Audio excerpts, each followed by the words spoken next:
Trinamool supremo Mamata Bandyopadhyay ও তৃণমূল কংগ্রেসের সর্বভারতীয় সাধারণ সম্পাদক অভিষেক বন্দ্যোপাধ্যায়ের ডাকে আগামী 10ই মার্চ ব্রিগেড যাওয়ার ডাক দিয়েছেন। এছাড়াও আগামী 6ই মার্চ ষাটপলসা অঞ্চল তৃণমূল কংগ্রেসের ডাকে এক বিরাট মহিলা সভার আয়োজন করা হবে ষাটপলসায়। আর এই বিষয়ে দুটিকে লক্ষ্য রেখে আজ অর্থাৎ মঙ্গলবার বৈকাল 5টা নাগাদ বীরভূম জেলার ময়ূরেশ্বর 2 নম্বর ব্লকের অন্তর্গত ষাটপলসা অঞ্চল তৃণমূল কংগ্রেস দলীয় কার্যালয়ে ষাটপলসা অঞ্চল এলাকার সকল বুথের কর্মীদের নিয়ে একটি বিশেষ বৈঠক করা হলো।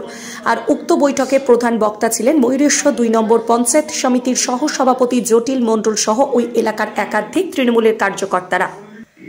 ব্রিগেডের জনসভা একদিন পর মানে 12 তারিখ থেকে আমরা সেটা শুরু করব। তার আগে আমরা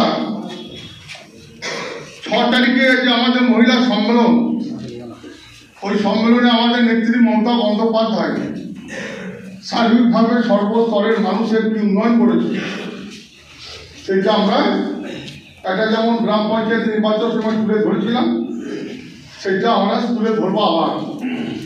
সেটা প্রত্যেকটি বাড়িতে বাড়িতে তার আগে ওই লিফলেটটা আমাদেরকে সংঘবদ্ধ হয়ে যে আমাদের দলের কর্মীরা আছেন 40 জন আর 20 জন, 40 জন ছেলে আর 20 জন মহিলা, সেই কমিটিটা আজকে তো হ্যাঁ